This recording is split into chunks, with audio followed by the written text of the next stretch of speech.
Alright, let's talk really quick. So, current setup, I'm running the DJI Osmo Action 6. All the audio you're hearing is off of the DJI Mic 3, and I am using the internal 32-bit float. The Osmo Action 6 has a pretty cool setting or feature where you can turn on what's called dual recording.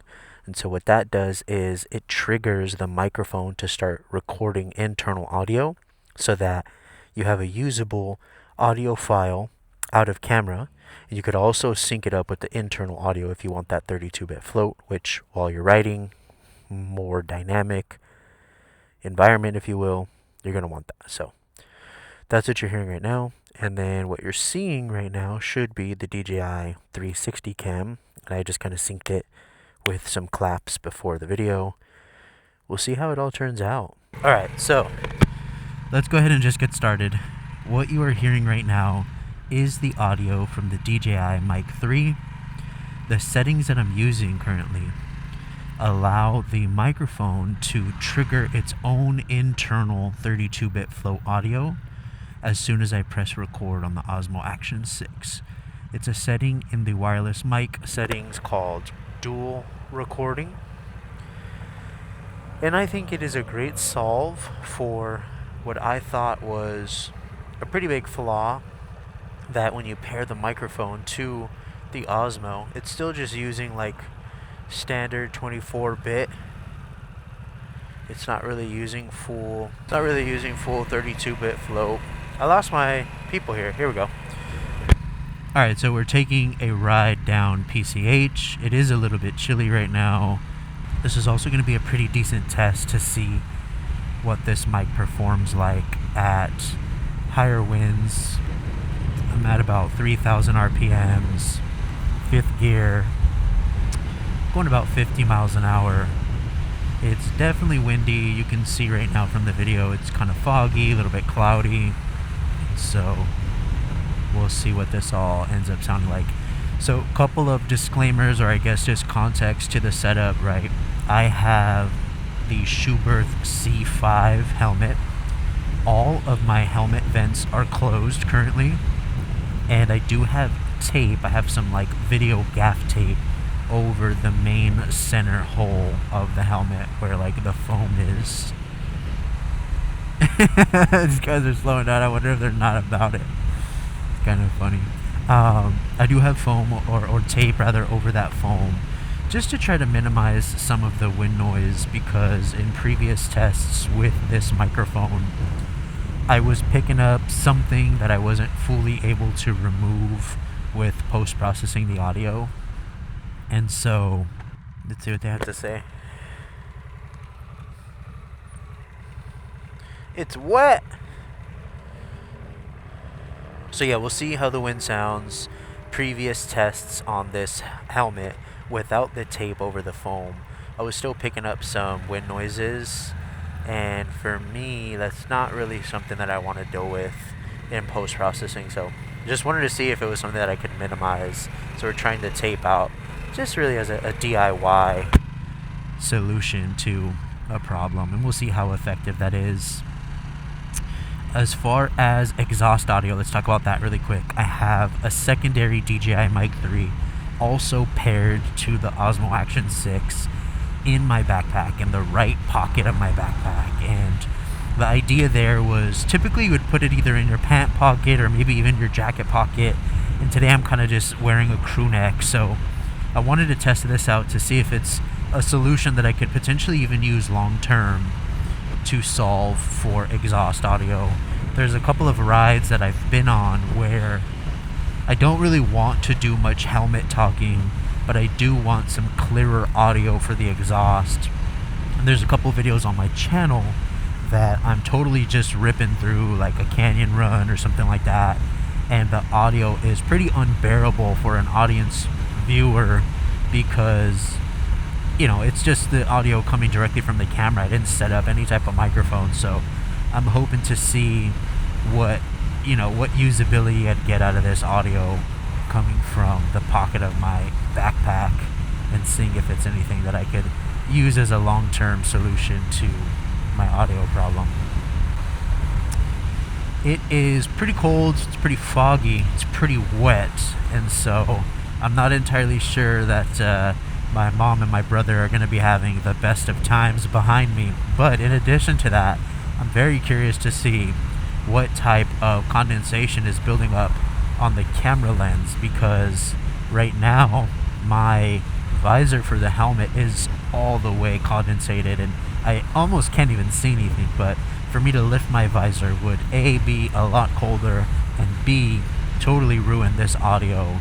And something that I do know for sure is I'm not going to be able to run this helmet audio setup with my visor lifted. And so we'll see what happens.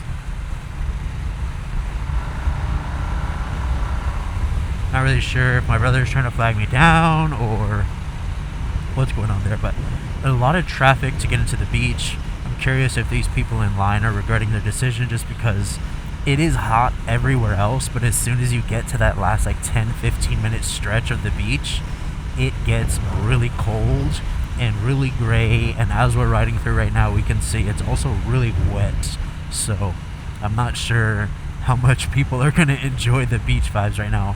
I will say there is a time and a place for that type of kind of beach vibe, that like gloomy, wet kind of vibe.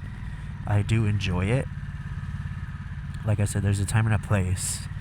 So I'm hoping everybody's lined up behind me right now. I'm gonna lift my visor up.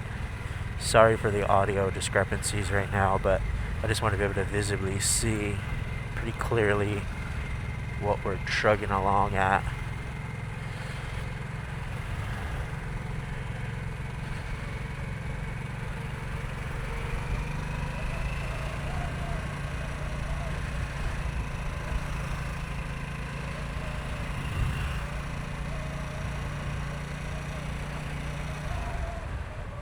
So we'll kind of just leave it here.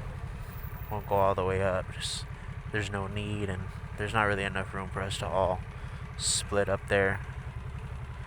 Look at my mom's even wiping off the condensation. I'm not sure if you can see that or not, but wiping off the condensation from her visor.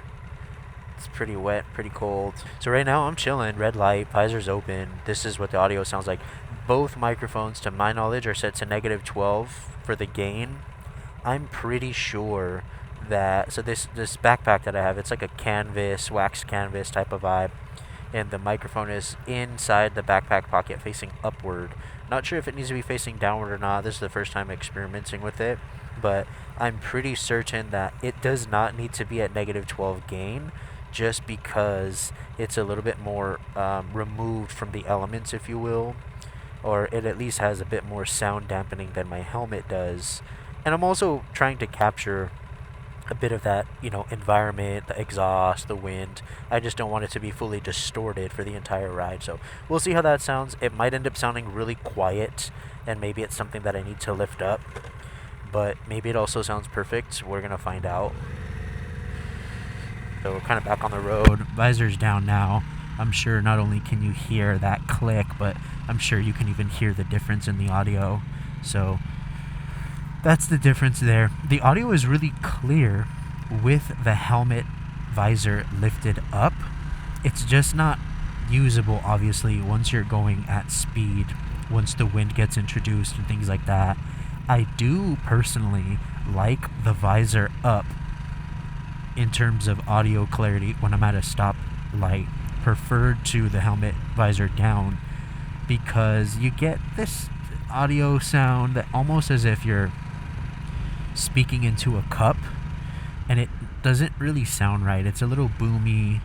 In some ways it kind of adds some podcast level, built-in effects to the audio, but in most ways it kind of just adds a level of distortion that you can't really get rid of.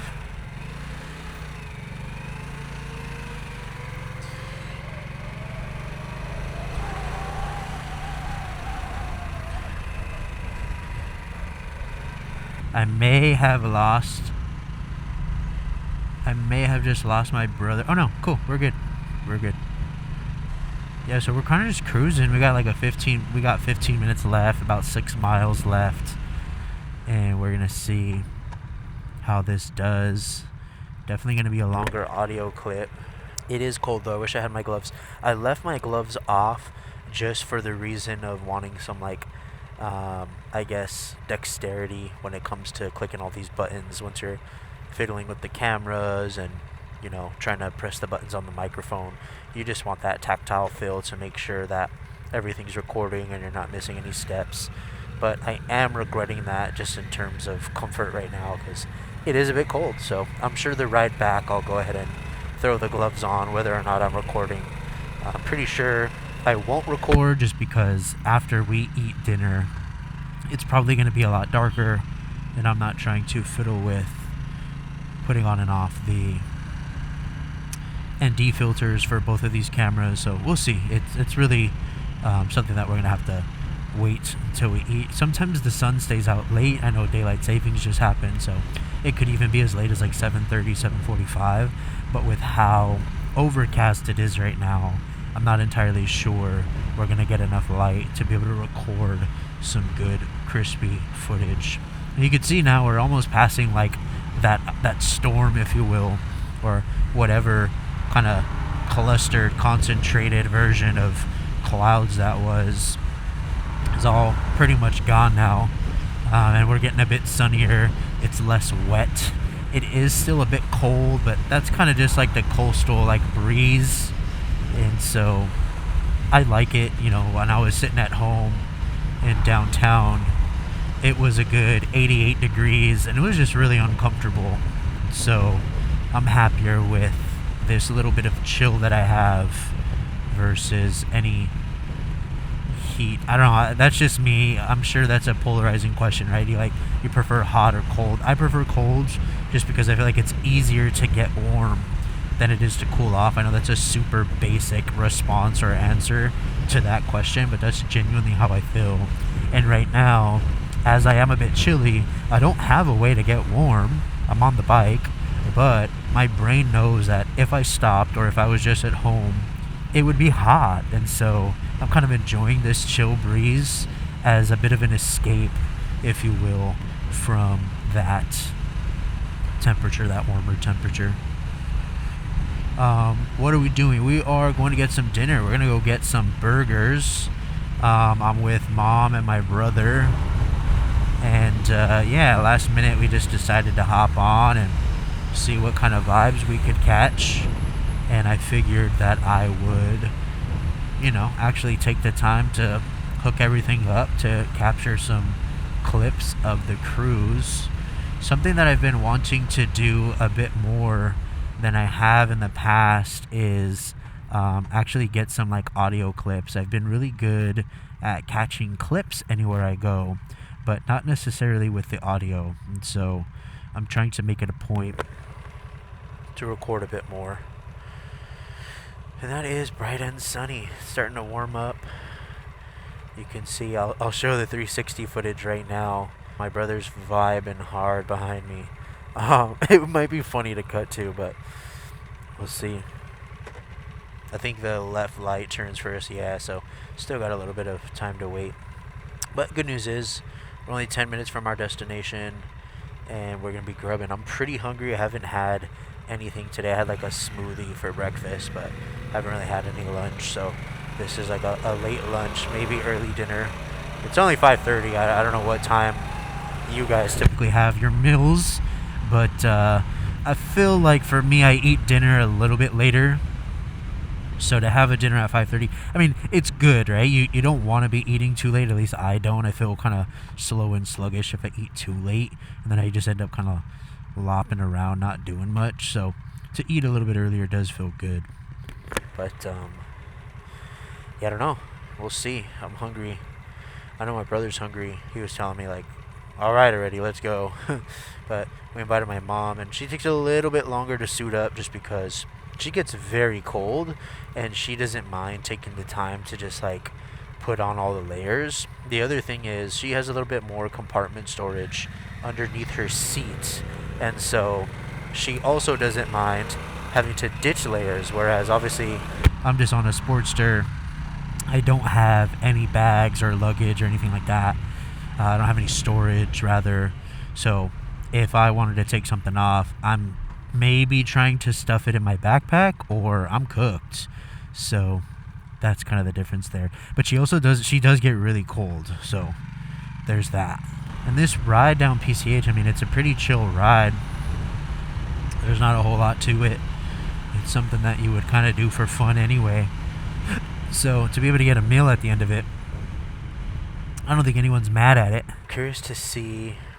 I want to line the 360 clips over the DJI Action 6 clips because the Action 6 kind of shoots non-stop, whereas the DJI 360 kind of breaks it up into what I've found is 17-minute clips.